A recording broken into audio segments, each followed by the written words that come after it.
तो इसको बोलते हैं हिपोक्रेसी। और ये पब्लिक प्लेटफॉर्म में आप बोल रहे हैं और 3 साल पहले का आपका ट्वीट है। और जब ये कोविड का टाइम था, जब पब्लिक हेल्थ इमरजेंसी थी, तो आपको अगर याद हो तो मनीष सिसोदिया एंड केजरीवाल जी वीडियोस में आते थे, वीडियो कॉन्फ्रेंसिंग में, और वो हंस रहे होते थे। अब आज की डेट में जब दिल्ली के अंदर प्रॉब्लम है, where is Kejriwal right now? तो मैं आज की डेट पे आम आदमी पार्टी को एक प्रोबेबली लॉस मेकिंग स्टार्टअप की तरह ट्रीट करूंगा। Okay, hi guys. नाउ हम सबको पता है कि आजकल पोल्यूशन को लेके एक बहुत मेजर इशू है दिल्ली में। और ये जो इशू पहले सिर्फ दिल्ली को में लेके था, आज की डेट में हमने उसको अलग सिटीज़ में भी देखना शुरू कर दिया। तो ये जो वीडियो है ये बेसिकली बनाया गया है कि कैसे ये पोल्यूशन जो है हमारे लिए हार्मफुल है। एंड बहुत सारी सिटीज़ हैं वर्ल्ड में जिन्होंने ऐसी सिमिलर पोल्यूशन के इश्यूज़ को देखा है, और कुछ सिटीज़ ने सक्सेसफुली भी इसको सॉल्व किया है। And specially the political angle जो है, कैसे दिल्ली का फेट जो है बिल्कुल जो दिल्ली के जो मास्टर्स हैं, जो दिल्ली के जो पॉलिटिकल क्लास है, उन्होंने एकदम इसको छोड़ दिया है, और उसके लिए सोल्यूशन क्या है। तो ये सारी चीज़ें हम इस वीडियो के अंदर देखेंगे। अब अगर हम देखें इंडिया की पोजीशन, तो वर्ल्ड की जो टॉप 50 पोल्यूटेड सिटीज़ हैं उनमें मेजरली इंडियन सिटीज़ हैं। और ये जो रैंकिंग की गेम है, रैंकिंग की गेम में इंडिया की जो सिटीज़ हैं वो टॉप 5 में रहती हैं, आपस में खेलते रहते हैं, बट इसका क्राउन हमेशा दिल्ली को मिलता है। बट बीच में आजकल लाहौर भी हमें काफ़ी कॉम्पिटिशन दे रहा है when it comes to pollution. ना अगर हम देखें दिल्ली का पोल्यूशन के कॉजेज़, तो हमें जनरली पता है, हम जो न्यूज़ में देखते हैं वो क्या देखते हैं कि ये पंजाब और हरियाणा में, स्पेशली पंजाब में जो पराली जलाई जा रही है उसकी वजह से हमारे दिल्ली में पोल्यूशन है। बट लोग ये नहीं समझते कि ये तो साल में 2-3 बार होता है। ये विंटर्स के टाइम पे अक्टूबर एंड और नवंबर में ही सबसे ज़्यादा क्यों होता है? और उसके अलावा भी बहुत सारे रीजंस हैं ना। पहला रीज़न जो आपको पता है वो तो है कि क्रॉप बर्निंग की वजह से हमारा पोल्यूशन है। बट उसके अलावा जो एक सेकेंड फैक्टर है वो ज्योग्राफिकल फैक्टर है। ज्योग्राफिकल फैक्टर क्या है कि हमारा मानसून जो होता है वो टिपिकली, जब मानसून सीजन शुरू होता है आपका जून से लेके सितंबर मिड तक, तो हमारी जो विंड्स होती हैं, जो हवाएं आती हैं, वो अरेबियन सी से आते हुए हमारे हिमाचल तक पहुंचती है। तो उसको हम बोलते हैं साउथ वेस्ट मानसून। बट इस टाइम के अंदर क्या होता है, 15 सितंबर के बाद हमारे यहाँ जो होता है रिट्रीटिंग मानसून होता है। रिट्रीटिंग मानसून के अंदर हमारी जो विंड्स होती हैं वो वापस साउथ इंडिया की तरफ बहनी शुरू हो जाती हैं। अब ये जो टाइम है, इस टाइम पे एक और चीज होती है which is called as winters के अंदर हमारे यहाँ कोल्ड प्रेशर हो जाता है। अब जितना ज्यादा ठंड होगी उतना ज्यादा आपका जो हवा वो बैठनी शुरू हो जाएगी। हवा बैठने की वजह से क्या होता है कि जो आपका ट्रोपोस्फेयर होता है, जो यूजुअली 400 मीटर की हाइट पे होता है, वो 200 मीटर की हाइट पे हो जाता है। तो अब ये सोचिए कि एक कमरा है और उस कमरे के अंदर पहले पोल्यूशन था, बट वो पोल्यूशन जो था, कमरा जो था बड़ा था। अब आपने कमरे को ही बिल्कुल छोटा बना दिया, पैक बना दिया, तो उसकी वजह से आपको सफोकेशन ज्यादा होनी शुरू हो जाएगी। यही होता है विंटर्स के टाइम पे। हाई प्रेशर आ जाता है, हमारा जो ट्रोपोस्फेयर का जो लोअर लेयर है वो नीचे आ जाती है, और उसी के अंदर अब हमने खूब सारा जो पोल्यूशन किया है वो हमें सफोकेट करना शुरू कर देता है। तो ये एक मेजर प्रॉब्लम है जिसकी वजह से वेदर कंडीशंस और पराली जलाने की वजह से हमें सफोकेशन और हमारा पोल्यूशन फेस करना पड़ता है। अब इसके अंदर जो एडेड फैक्टर्स क्या है? एडेड फैक्टर्स है जो हमारा व्हीकुलर मूवमेंट है, वो कंस्ट्रक्शन डस्ट। आज की डेट में एनसीआर में इतनी ज्यादा कंस्ट्रक्शन हो रही है, उसकी वजह से बहुत ज्यादा कंस्ट्रक्शन डस्ट आती है। अब ये जितने भी हमारे पोल्यूटेंट्स हैं, ये कौन कौन से टाइप्स हैं ये समझते हैं, और उनमें से कौन से सबसे ज्यादा हार्मफुल हैं जिसकी वजह से आपको बाहर मास्क लगाने की जरूरत पड़ती है। ना अगर आप देखो तो मिनिस्ट्री ऑफ अर्थ साइंसेज ने, जो गवर्नमेंट ऑफ इंडिया की है, इसने एक सिस्टम निकाला हुआ है जिससे आप ये मॉनिटर कर सकते हो कि पोल्यूशन लेवल कितना है। इस सिस्टम को बोलते हैं SAFAR, system of air quality and weather forecasting and research. अब ये जो सिस्टम है ये एक्टिव है दिल्ली के अंदर, मुंबई के अंदर, पुणे में और अहमदाबाद में। और ये एक न्यूमेरिकल स्केल देता है आपको जिसको हम बोलते हैं AQI। जो आप पढ़ते हो कि हमारा पोल्यूशन 500 हो गया है, 400 हो गया है, ये क्या है, किस बेसिस पे है? ये AQI के बेसिस पे है।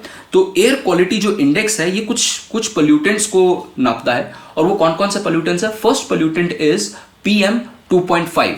अब ये 2.5 क्या है? ये वो पार्टिकुलेट मैटर है, वो छोटा मैटर है जिसका जो विड्थ है वो 2.5 माइक्रोमीटर्स है। सो ये 2.5 माइक्रोमीटर जो है आपकी सांस में बड़े आसानी से जा सकता है और फिर आपके लंग्स में बैठ सकता है। सिमिलरली अदर जो बाकी पोल्यूटेंट्स है, एक होता है PM10, इसमें बस सिर्फ ये डिफरेंस है, जो पोल्यूटेंट का साइज है वो 10 माइक्रोमीटर का है। बट उसके अलावा जो लेसर नोन है वो है ओजोन, देन हमारा nitrogen oxide, sulphur dioxide, carbon monoxide, benzene, और ये कुछ जो है ये गाड़ियों से निकलते हैं, पावर प्लांट्स के होने से होता है। बट टिपिकली जो मेजर प्रॉब्लम जो हम नापते हैं वो PM2.5 है और PM10 है। बट इसके अलावा एक और पोल्यूटेंट है जो सफर नहीं देखता है, वो है PM0.1। अब ये स्पेशल क्यों है? क्योंकि हम इसको बोलते हैं अल्ट्रा फाइन पार्टिकुलेट मैटर। अब इसके अंदर जो स्पेशल एबिलिटी है, ये इतना छोटा है कि यह आपके डायरेक्ट ब्लड स्ट्रीम के अंदर जा सकता है, लंग्स के अंदर जा सकता है, और ब्लड स्ट्रीम से यह आपके किसी भी ऑर्गन तक पहुंच सकता है। तो particulate matter, ultra fine particulate matter, ये हमें सीरियसली परेशान कर सकता है, स्पेशली छोटे बच्चों के लिए। ये उनकी ग्रोथ को हैम्पर कर सकता है, ऑर्गन्स को हैम्पर कर सकता है, उनकी न्यूट्रिशन को हैम्पर कर सकता है, और हमारे जो बड़े लोग हैं उनके लिए तो इन एनी केस ये हैजर्ड है, बिकॉज ये हमारे डायरेक्ट लंग्स के अंदर जाके हमें ब्रीदिंग इश्यूज दे सकता है। बट अपार्ट फ्रॉम दैट जो हमारे कार्डियोवास्कुलर डिजीजेज हैं उसको भी ये बढ़ा सकता है। सो इसीलिए ये जो तीनों चीजें हैं इसको हमें मॉनिटर करने की जरूरत है। ना अब देखते हैं कि इस पोल्यूशन के इशू को सॉल्व करने के लिए सरकार ने क्या किया। बट सरकार से भी पहले सुप्रीम कोर्ट ने क्या किया। अब सुप्रीम कोर्ट और कई बार दिल्ली हाई कोर्ट और अभी रिसेंटली बॉम्बे हाई कोर्ट की फटकार के बाद क्या कहते हैं बहुत सारे सिटीज ने वापस एक्शन लेना शुरू किया। But way back in time supreme court के इंटरवेंशन की वजह से government had came up with what is called as graded response action plan.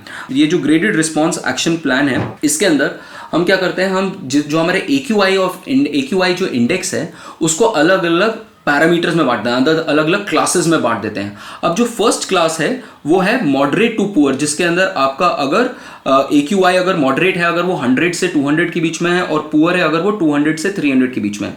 अब जैसे ही वो इस रेंज में होगा तो उस केस में अंदर मैकेनाइज्ड क्लीनिंग ऑफ रोड्स हो जाएगा। तो अगर आप देख रहे हो कि रोड के ऊपर एक बड़ी मशीन चल रही है जो रोड्स को क्लीन कर रही है, वो इसलिए प्रॉब्ली कर रही है क्योंकि ये एयर क्वालिटी जो है वो ऑलरेडी पुअर हो चुकी है।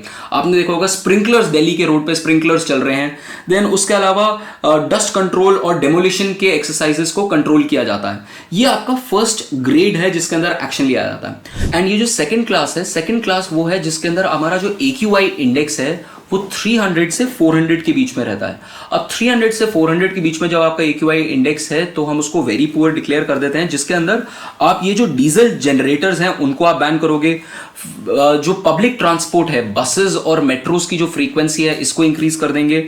फिर उसके बाद सप्रेसेंट्स यूज करेंगे। पॉसिबली आप ऑड इवन जो स्कीम है गवर्नमेंट की जो पहले भी चली थी व्हीकल्स को लेके, वो शुरू करेंगे ना। अब जो है इस वक्त दिल्ली की जो सिचुएशन है आज की डेट में वो इससे भी ज्यादा सिवियर है, क्योंकि अगर आप कल का और आज का अगर आप AQI इंडेक्स देखिए तो मेजर पूरे के पूरे सिटी के अंदर ये 450 460 कई जगहों पे 500 प्लस भी रहा है। अगर आप अपनी आई वॉच पे देखोगे तो आई वॉच पे भी आपको 500 से ऊपर, क्योंकि वो जाता ही नहीं है इंडेक्स, इसलिए आपको आई वॉच पे भी मैक्सिमम 500 दिखाई देगा। तो इस सिवियर के केस में क्या होगा, सिवियर के केस में स्प्रिंकलिंग ज्यादा शुरू हो जाएगी। आप एडवाइजरी इशू हो जाएगी लोगों के लिए कि कार्डियक प्रॉब्लम हो सकती है आपको। स्पेशली अगर आप देखोगे सुबह लोग योगा कर रहे होते हैं। अब जहां मैं रहता हूं वहां पर सुबह सुबह एल्डरली लोग जो है योगा और जनगण मन गाने के लिए आते हैं, बट वो एक्चुअली उनके लिए बहुत ज्यादा रिस्की है at this particular point of time, जब सुबह के टाइम पे ठंड है और ज्यादा पोल्यूशन और भी ज्यादा पीक पे है। अब जब इतना ज्यादा पोल्यूशन होता है और ये AQI जो होता है सिवियर वाली रेंज में है, तब गवर्नमेंट जो प्राइवेट व्हीकल्स हैं उनको भी रिस्ट्रिक्ट करती है। अब उनको रिस्ट्रिक्ट करने का गवर्नमेंट का क्या तरीका है, जो भारत स्टैंडर्ड 3 और भारत स्टैंडर्ड 4 वाली कार्स हैं सिर्फ वही रोड पे रन करेंगी। बट उसके अलावा फिर उसके बाद हमारा आता है सिवियर, एक्सट्रीमली सिवियर और इमरजेंसी वाली जो सिचुएशन है, जब आपका AQI 500 से भी ज्यादा होता है। नाउ ये वो लेवल है जहां पर आपको ऑड इवन जो आपकी गाड़ियों का है वो आपका कंपलसरी हो जाएगा। उसके अलावा possible shutdown of schools and colleges हो जाता है, एंड ट्रक्स की एंट्री जो होती है, जो दिल्ली के अंदर और मेट्रोपोलिस में ट्रक्स आते हैं उनकी भी एंट्री बैन हो जाती है। तो इस बेसिस के ऊपर सुप्रीम कोर्ट और गवर्नमेंट ने मिलकर ये ग्रेडेड एक्शन प्लान बनाया हुआ है। आप समझते हैं कि दिल्ली में आम आदमी पार्टी ने क्या एक्शन लिया है पिछले 4-5 सालों में इसको लेके, और ये स्पेशली इंपॉर्टेंट है बिकॉज अब आम आदमी पार्टी ना कि सिर्फ दिल्ली में है, पंजाब में भी है, जहां से मेजर हमारा क्रॉप रेजिड्यू का पोल्यूशन आता है। अगर हम देखें, अब आम आदमी पार्टी के एक लीडर हैं अतिशी, जो आज की डेट में मिनिस्टर भी हैं, उन्होंने क्या ट्वीट किया था 2020 में और अब 2023 में क्या ट्वीट कर रही हैं। अगर आप उनका 2018 नवंबर 2020 का ट्वीट देखें, उन्होंने ट्वीट किया है, data clearly shows that Delhi pollution is directly correlated with stubble burning in Haryana and Punjab, और it is a criminal negligence of CMs not involved solving this problem has caused a public health emergency in Delhi। तो ये कह रही हैं basically कि हरियाणा और पंजाब की वजह से दिल्ली के अंदर पोल्यूशन हो रहा है, और ये तब है जब आम आदमी पार्टी पंजाब के अंदर नहीं है। अब अगर आप इनका दूसरा ट्वीट देखें जो 25 अक्टूबर 2023 का है, इसमें अतिशी कहती हैं, there is no official data available which can tell which source leads to what amount of pollution. The problem is that no policy can be drafted to reduce this pollution when government doesn't know the amount of pollution contribution source। तो basically ये कह रही हैं कि अब हमें पता ही नहीं है कि कहां से पोल्यूशन है। तो इसको बोलते हैं हिपोक्रेसी, और ये पब्लिक प्लेटफॉर्म पे आप बोल रहे हैं, और 3 साल पहले का आपका ट्वीट है। और अब अगर आप रीसेंट डेटा देखें तो रीसेंट डेटा पिछले 3 दिनों का ये है कि सबसे ज्यादा पराली जो है इस वक्त पंजाब में बर्न करी जा रही है। वहां पर ऑन एन एवरेज आज की डेट में 2000 फार्म फायर्स आज की डेट में रिपोर्ट हो रही हैं। तो यहां पर हमारी गवर्नेंस की प्रॉब्लम है। And on the top of it, आप क्या एक्सपेक्ट करते हैं एक लीडर से? आप यही एक्सपेक्ट करते हैं कि कहीं ना कहीं लीडरशिप आपके सामने आनी चाहिए। और जब ये कोविड का टाइम था, जब पब्लिक हेल्थ इमरजेंसी थी, तो आपको अगर याद हो तो मनीष सिसोदिया एंड केजरीवाल जी वीडियोस में आते थे, वीडियो कॉन्फ्रेंसिंग में, और वो हंस रहे होते थे विद रिस्पेक्ट टू जो बाकी लोग बात कर रहे हैं, प्राइम मिनिस्टर बात कर रहे हैं। अब आज की डेट में जब दिल्ली के अंदर प्रॉब्लम है, where is Kejriwal right now? वो ईडी में को भी आंसर नहीं कर रहे हैं, और आज की डेट के अंदर वो मध्य प्रदेश में है। दिल्ली इस वक्त सफोकेट कर रहा है, वो मध्य प्रदेश में अपना नेक्स्ट फेज ऑफ इलेक्शन के बारे में बात कर रहे हैं। तो मैं आज की डेट पे आम आदमी पार्टी को एक प्रॉबली लॉस मेकिंग स्टार्टअप की तरह ट्रीट करूंगा। जैसे प्रॉबली आप बायजूस का एग्जांपल ले सकते हो, जो इनिशियली तो बहुत प्रॉमिस करती है, but end of the day governance के नाम पे ना तो पंजाब के अंदर उनका गवर्नेंस ठीक हो रहा है, और ना दिल्ली के अंदर उनका गवर्नेंस ठीक हो रहा है। और ये अब अपने स्टार्टअप को, लॉस मेकिंग स्टार्टअप को, अब ये बाकी सिटीज के अंदर और बाकी स्टेट्स के अंदर भी सेटअप करने की कोशिश करने वाले हैं। नाउ अगर हम देखें तो दिल्ली जो है ये अकेली सिटी नहीं है जिसने पोल्यूशन की प्रॉब्लम फेस करी है, या पास में बहुत सारी सिटीज ने फेस करी है। 20th सेंचुरी के अंदर जब इंडस्ट्रियलाइजेशन अपने पीक पे था और हमारे यहाँ ये ईवी व्हीकल्स और ये सारी चीजें नहीं होती थी, तो बहुत सारी सिटीज ने पोल्यूशन फेस किया। और उसका एक एग्जांपल है जिस सिटी ने पोल्यूशन का प्रॉब्लम को सॉल्व भी किया है, Copenhagen, which is in Denmark. 20th century के अंदर one of the most polluted cities होती थी, जहां पर रैपिड अर्बनाइजेशन हो रहा था, ट्रांसपोर्टेशन से पोल्यूशन बहुत ज्यादा था, कंस्ट्रक्शन से बहुत ज्यादा पोल्यूशन था, और कार्बन बर्निंग की वजह से बहुत सारा पोल्यूशन था। अब कोपेनहेगन ने कैसे अपने आप को सॉल्व किया इस प्रॉब्लम से? उन्होंने सबसे पहले शुरू करी साइकिलिंग का कंसेप्ट। तो उन्होंने अपनी जो अर्बन प्लानिंग इस तरीके से करी कि अगर आप पास वाले एरियाज में हो तो आप साइकिल से अपने डेस्टिनेशन तक पहुंच सकते हो। उन्होंने बहुत ही तेजी से अपने आप को स्विच किया टुवर्ड्स कार्बन न्यूट्रल। अब जब हम कार्बन न्यूट्रलिटी की बात करते हैं तो आप जितना कार्बन एमिट कर रहे हो उतना ही कार्बन आप एब्जॉर्ब कर रहे हो। अब कोपेनहेगन ने 20th सेंचुरी में बैठ के 2025 तक अपने आप को कार्बन न्यूट्रल डिक्लेयर करने का बोल दिया था, और आज की डेट में हम इंडिया को बोल रहे हैं कि इंडिया 2070 तक कार्बन न्यूट्रल होगा। तो हमें क्लियरली ये सारे के सारे गोल्स को प्रीपोन करना पड़ेगा, और हमें not as a country but as city भी अपने आप को सोचना पड़ेगा। हर सिटी को अपनी कार्बन न्यूट्रलिटी की तरफ एक गोल सेट करना होगा।